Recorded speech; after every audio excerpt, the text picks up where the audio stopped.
munsi genekerezo rya 11 ruheshi habaye isabukuru igira iya 49 y'ivyabaye mu gihumbi 1972. Intumbere y'ivyo biganiro ikaba yari yo kubandanya urukurikirane rw'ibiganiro vyatunganijwe n'inama nkenguza amateka kuva ku igenekerezo rya 29 ndamukiza umwaka wa 2021 vyerekeye ubwicanyi bwo muri igihumbi 1972 no kubuha izina. Muri ivyo biganiro abarundi bo mu bwoko bwose bava mu ntara zose baremerewe kuhashika no gushikiriza ivyo biboneye n'amaso yabo. Mu gitabo yanditse mu myaka irenga 40, Sylvestre Ntibantunganya uwahoze ari umukuru w'igihugu akaba warahagarariye ibi biganiro yerekanye abagize uruhara mu kwica abahutu mu gihumbi 1972, aho avuga ko hapfuye hagati y'ibihumbi 150 n'ibihumbi 300 by'abahutu. Akavuga ko ari ibice 10% by'abarundi b'ico gihe.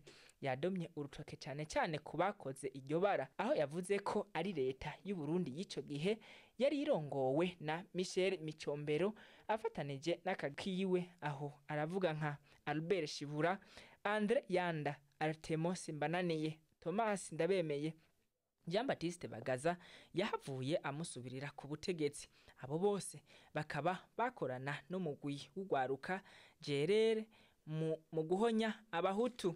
Ngo nubwo biruko abarundi bakwiye kumva ko ari ihonyabwoko ryakorewe abahutu, ariko sibo gusa n'abatutsi batari bake barabigendeyemwo. Iki kiza cerekana ko ihonyabwoko ryakozwe n'akagwi k'abatutsi barondera inyungu zabo bitwaje ngo bariko baharanira abatutsi kandi batabatumye.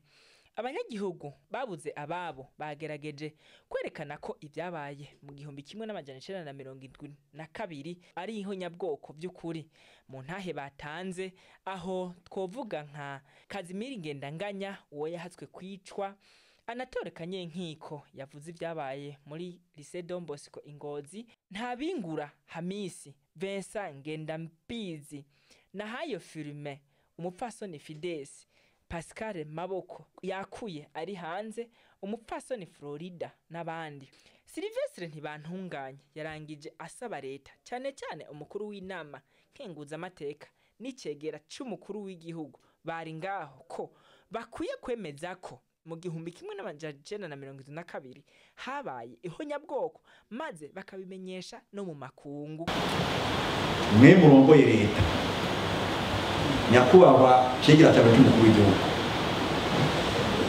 nyene iteka mukuru w'inama nkenguza amateka, abarundi bariko baravuga ubu bahekuwe na leta. Ababikoze bakoresha abantu bari mu nzego za leta. Hari ikibazo rero umuntu ashobora kwibaza ati mbe tuzorindira ryari? Nico gituma jewe nagira kuvuge ndi biturindire cyane. Harageze ko leta yemeza neza atakudidinganya ibicishije mu nzego zihari zayo, hanyuma kandi kazobicisha mu nzego mpuzamakungu bemeza ko mu Burundi mu mwaka w'igihumbi 1972 habaye ihonyabwoko ryatwaye abahutu bo mu Burundi, kandi iryo honyabwoko abariteguye bakarigira n'inyuma mbere bakaribandanya bishimikije inzego za leta. Amenyesha ko imigambwe ikurikira ariyo yiyi Iprona, Frodebu, Sended na Senere, muri ico gihe yitwa Parepehutu FNL, bakwiye kugira ico bakoze kugira ngo berekane ukuri kw'ivyabaye. Yabivuze muri aya majambo: amashengero afashe, imigambwe ifashe. Iyi migambwe ine ndabona bamwe ari ngaha, abaporona, abaforodebo, abaCDD FDD n'abaseneri, mwebwe ine ibi bintu mukafata binenego nimubishyire mu gushaka Imana izobibabaza.